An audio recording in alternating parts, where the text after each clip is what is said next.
Yes, the couch.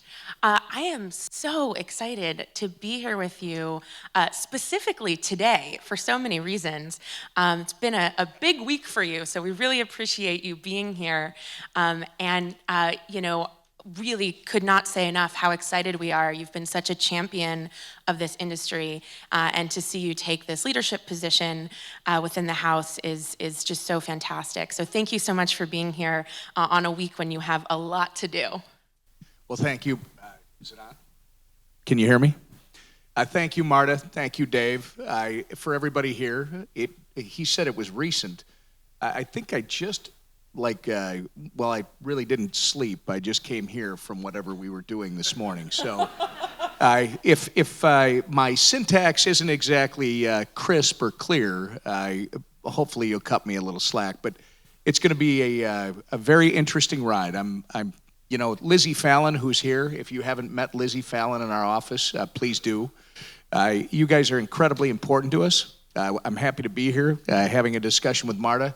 But to Dave's comments, and Dave, we're probably going to need you, so please, I'll take whatever information you've got. And I was laughing. I said to Marta, 7 kids, that's how I learned to whip. That's where it all starts. But I think it's going to be a very interesting 118th Congress because, as we're probably going to get into here this morning, this area is not partisan. This is not about Democrats or Republicans. This is about Americans. And the position that my colleagues gave me yesterday is a position where I can actually now help both. I don't like saying both sides. Let's not do that. I can help anyone in Congress now who wants to advance the ideals that you have, empowering Americans and giving them opportunities through this wonderful technology. We can actually make a difference, I believe, in the 118th Congress. So I'm happy to be here this morning, and I'm looking forward to the discussion with Marta. And Lizzie, I'm sorry you gave me all these great comments that I'll just skip for now, all right? Well, particularly this week with everything going on, I would love to sort of zoom out a little bit bigger picture. And, you've been such a champion for our industry, and I'd love to hear from you sort of what makes you excited about this technology? What makes you such a champion for this space? Well, if you go back, I tell this story all the time, so I'm not going to bore everybody with it. But those of you that don't know, when I came to Congress 8 years ago now, a little bit less than 8 years ago, I had Lizzie's predecessor, Landon Zinda, is a Minnesota kid who went and worked for Pat Toomey. He's dead to us now. Yeah, you're either with us or you're not. No. We love Landon, but Landon gave me a book when I first came into Congress because this was an area that he was interested in, and it was the age of cryptocurrency. I don't know that Landon even expected it, but I read everything that people give me. And I read this book, and I came back to him, I filled out all my questions and the margins and everything else. It was the beginning. And the reason that it fits me, and I talk about it with Lizzie and people in our office all the time, this is in my wheelhouse from the 70s and the 80s. I mean, I think that's what formed me politically was I believe that the debate in this country since the beginning has been the size and scope of government versus the right of an individual to self-determine, and where is that line, right? Democrats, Republicans have been on both sides of this issue, this debate over the years. So throw that out. That really was the debate. I think it still is the debate. When we went off the gold standard back in the early 70s and we just started promising, right? We're going to promise that our currency is going to be valuable and we'll back it up. Literally, we just we opened the fence and let the horses run. And I think it's been a mismanagement of our monetary policy. That's what actually stirred me in the beginning. And then I started looking at this and it's like, you know what? This is the future. This is where we're at. This will empower Americans. It'll empower people around the world to self-determine. That's the key. And now what you've got right now, to me, you've got a fight between those that are on the government side of this argument and those that want to empower individuals to take back their liberty and make the decisions that they believe are best for themselves. You've got this fight. Government doesn't want to give up control.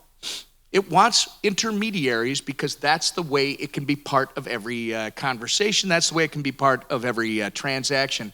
And I happen to fall more on the libertarian side where it's like, no, man, I want to make my own decisions. I want my kids to do that. I want my grandkids to have that opportunity.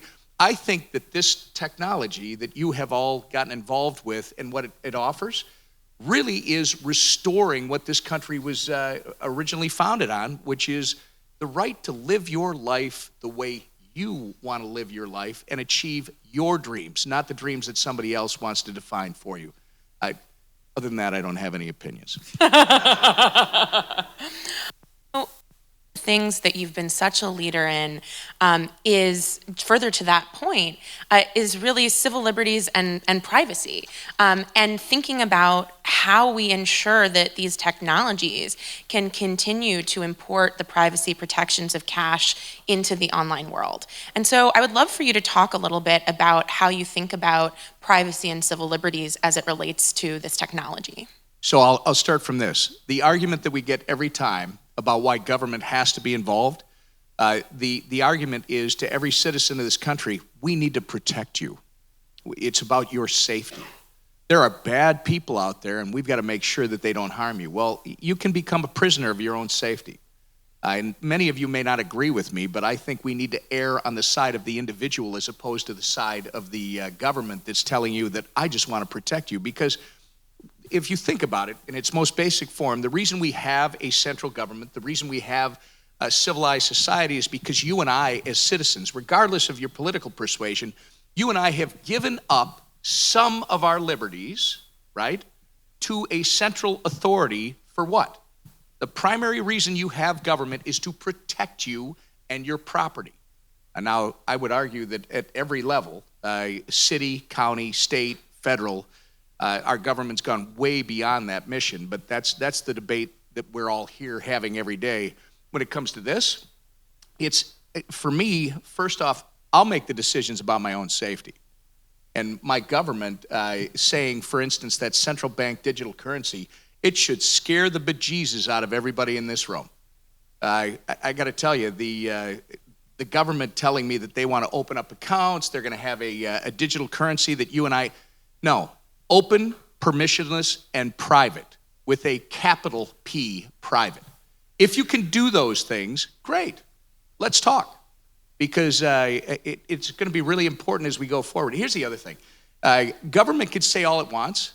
This technology is going to proceed with or without the bureaucrats and those that want to establish the rules. So I think I'm not afraid of the future.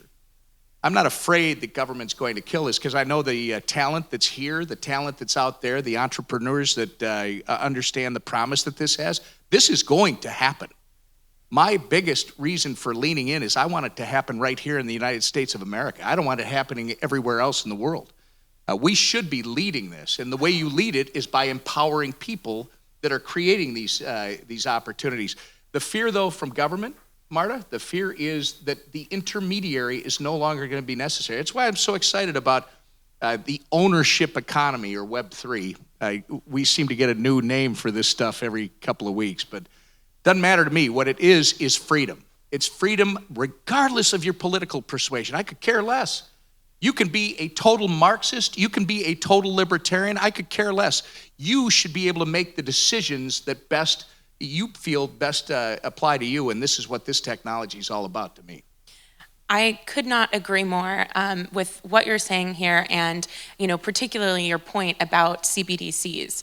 I would love for you to talk a little bit more about how you think about CBDCs and whether that's something we need to be worrying about happening here in the near future.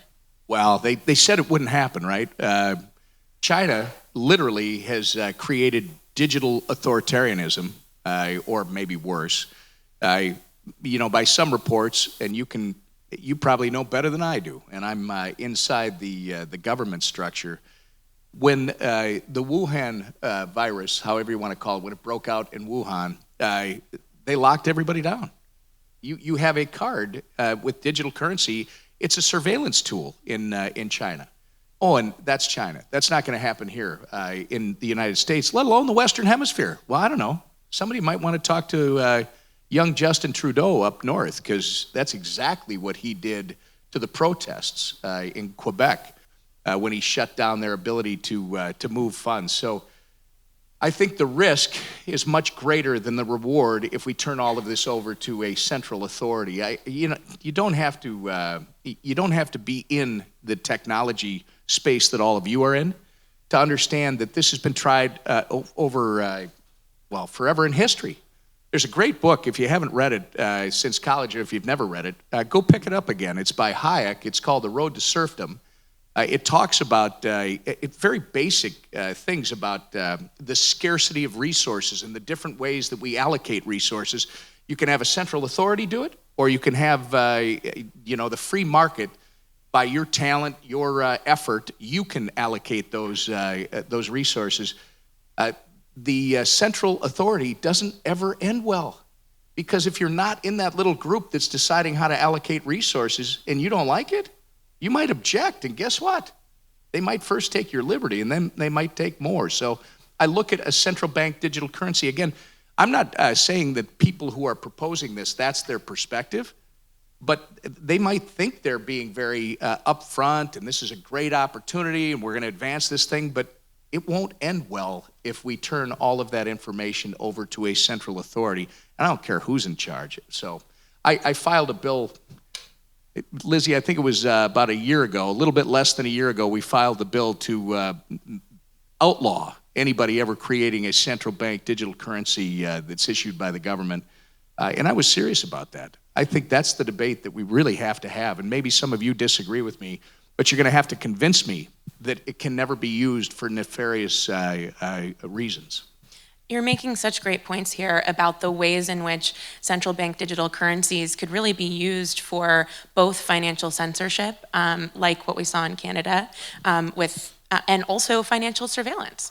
And so I would love to sort of talk a little bit more about how you're thinking about financial surveillance. For me, I've been so concerned to see just the massive amount of financial surveillance that we have, and even beyond that in the traditional banking system being applied to cryptocurrency, and again, going even farther.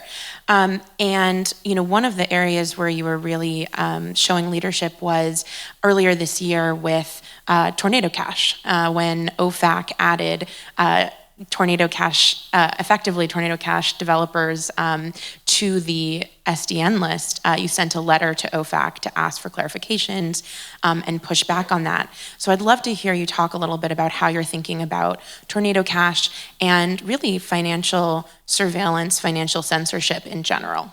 Well, just think about that was the case. I love it. Marta says you're making great points.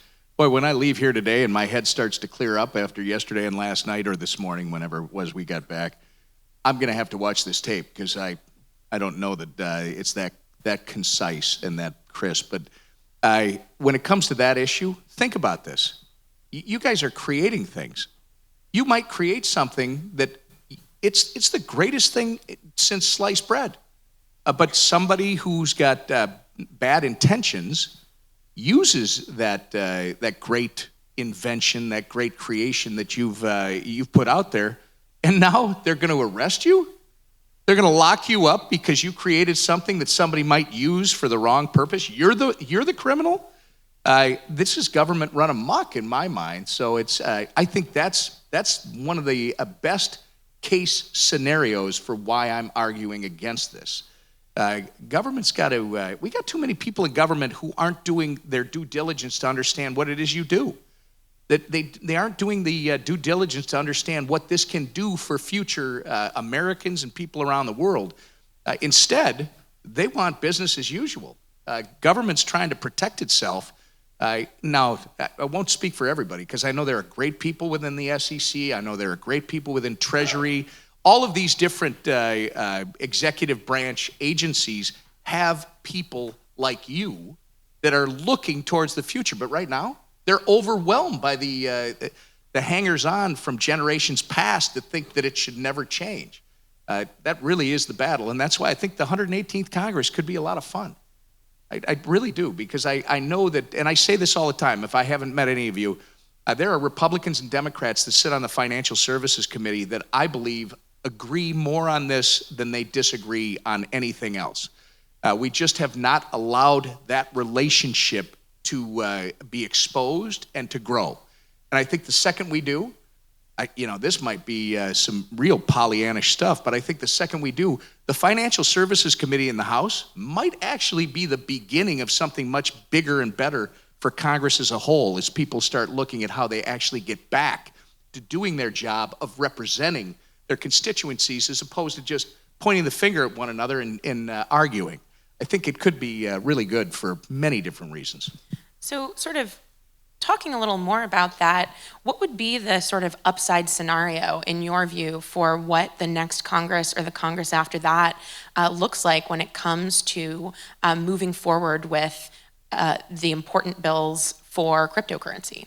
I think first, we had a hearing, I want to say a year and a half ago, where a bunch of the movers and shakers from the crypto industry all were in front of the House Financial Services Committee. That wasn't enough. It was a great start. We got to do a lot more of that. We've got to start to not only educate members, which we've been doing, and the infrastructure bill from a couple of years ago helped a lot, because the misguided tax provision that they put in that bill, which I just love how whoever the bean counters are, they pull this number out of the sky and say, oh, this will generate X amount in revenue. No wonder we're so broke. That helped because it helped the blockchain caucus more than double in size. I mean, it's continuing to grow, and nobody's looking back. They're all looking forward. So one, it's about educating members, but two, it's about promoting all of you. I mean, it's not just to Congress, but we need to use the stage that is Congress to promote all of you beyond the walls of the Capitol. To all the different states, to beyond the boundaries of our country, because people need to understand more out there that they shouldn't be afraid of this, that they should be excited about this, and they should learn more. It's amazing when you get good stories or bad stories, how many people, in fact, one of my kids the other day, who's really bright, like a aeronautic physicist or whatever you call it, he's like, hey, you do a lot of stuff in this crypto thing. I want to know more about that. It's like, all right, we'll call Lizzie. So, obviously this is a moment in time where there's a lot going on, and particularly in the crypto industry. And so I think I would be remiss if I didn't ask about, how you're thinking about crypto right now in light of the recent revelations about FTX. You do not get growth without taking risk. You do not, and you should never expect that you're going to succeed every time you take risk. In fact, I'll let you in on a very private conversation that I texted every one of my kids last night after the experience yesterday, and I said, just remember, you can never succeed unless you're willing to take a chance that you might fail. I mean, I don't care what it is. And most of us, the reason we don't succeed is because we're not willing to walk up to the edge and just jump and hope the bungee cords aren't too long. In this case, it's the same thing. Government tries to, and a lot of people like me that have election certificates think, oh my God, I've got to protect these people from everything that's out there. And yes, I think government has a function to make sure that you know what the rules of the road are, that you know what where the fog lines are, so that people who are trying to make educated decisions aren't the victim of scams and the rest of it. But if you try to eliminate all of those, well, then you eliminate any opportunity for Americans that we're supposed to represent to actually do their own due diligence and take risks. Because again, people who take the greatest risks, they typically realize the greatest rewards. And by the way, you can be very selfish and say, oh, that's all profit-driven. Okay, we can have that discussion, and we could be on different sides of that, but that's not what we're talking about. Because what comes out of that is some of the greatest advances in human history. I mean, this is what it's all about, making the world a better place for those that are here, and more importantly, for those that are to come. So I will talk round and round unless you have specifics, about, again, you can become a prisoner of your own fear. You can become a prisoner of your own safety. I think we need to give people in America, the cowgirl and cowboy spirit is still alive and well in this country. And people do believe that they can, through their own hard work and initiative and playing by the rules, they too can achieve their version of the American dream. This group here, you are the ones, I believe, that are best prepared to help people realize that again and grow into a completely different business model as to how we govern ourselves, how we live together, et cetera, in the 21st century. Yeah, and when it comes to FTX, what we've seen is this last week, I'd be curious to get your thoughts on what we've heard, folks in the industry say here in response. One thing we've heard is this is really a failure of centralized technologies, not decentralized technologies, that fundamentally this is exactly why we need to have public verifiability and exactly why these sort of intermediaries really can't be trusted, as one example. We've also heard people in the industry say, look, fraud is illegal in the United States, right? And this is not a moment where we need necessarily regulations beyond what we have. What we need is to really enforce the laws that we already have. And then, you've also heard people say, and I think this is an important point, that there are so many use cases of cryptocurrency beyond just speculation, and that this is really a moment for us to double down on that message of what cryptocurrency can do beyond just speculation and financial use cases. So would love to get your thoughts on really what the industry has been saying in response there. Well, everybody can write very detailed, eloquent statements about the industry and how this impacts it. You said some are arguing it's a failure of the technology or the centralized or decentralized, whatever.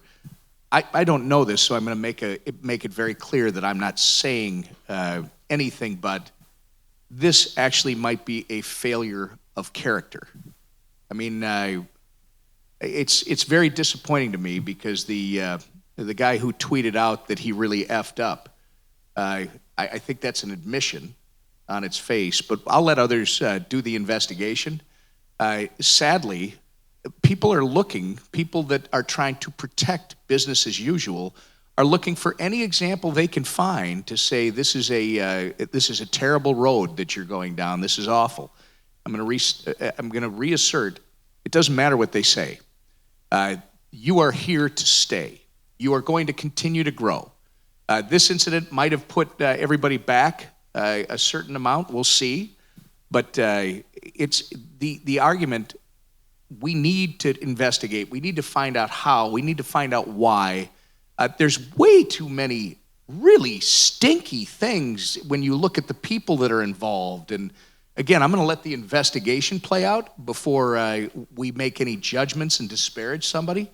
But this is the kind of thing that really, it's more about human character, and it's more about greed and I think, and people taking advantage, which government does need to look at, and perhaps it will help us know what our function is in Congress. But just like what happens after every financial crash in this country, the do-gooders with election certificates have to be very careful not to rush in and put a huge wet blanket of regulation on top of this industry simply because something didn't go right, especially when we don't know what all the facts are yet. So I would caution everybody from drawing too much from this awful experience until we know the details. And by the way, that goes for all these relationships too. I'm seeing memes that come across that, this person's connected to this person and it's connected to that person and they're funneling money through here. All right, well, have you heard about misinformation on the internet? I don't know what's, I think we got to do our due diligence. We have to let those that do these investigations professionally, let's get the facts, and then let's figure out, is there a function for Congress when it comes to making sure that this doesn't happen again? But let's not throw that huge wet blanket of regulation on an industry when we don't know exactly what it is we're dealing with. That makes a lot of sense. And I also am curious to hear your take on, something I hear a lot in this space is this idea that cryptocurrency is unregulated. Right, and you're laughing. And I think the folks in the room here are laughing because as it turns out, there are tons of regulations that apply to cryptocurrency. It's heavily regulated, and the on-ramps and off-ramps where you're buying and selling and custodying cryptocurrency are actually heavily regulated entities. And furthermore, there's this idea that, we need to regulate cryptocurrency, but really in the United States, what we do is regulate activities. So, we mentioned fraud is illegal. Fraud is illegal whether you commit it using cryptocurrency or pen and paper or email. So when you hear about cryptocurrency being unregulated, how do you think about that, and how do you think about what Congress should be doing to quote unquote regulate cryptocurrency? Well, I think this is the number one challenge that both all of you and I and some of my colleagues who do understand more than the average American about what's happening here, this is our biggest challenge. Because people have created this narrative, if you will, that this area, this technology, is totally unregulated. And I was laughing, Marta, because I have a guy who, he's retiring, but he's got a long history in the financial services industry, more traditional, banking and investing type stuff.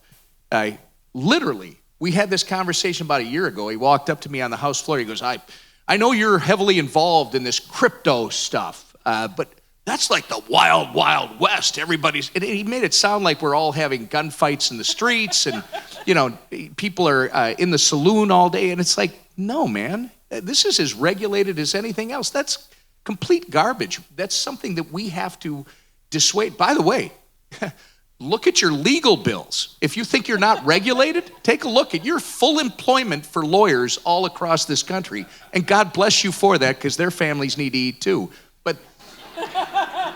But this is the issue that we really have to overcome. So I just want to compliment all of you here, Kristen Smith, everybody who's done this, because that is our challenge, is making sure that people understand that this isn't the wild, wild west.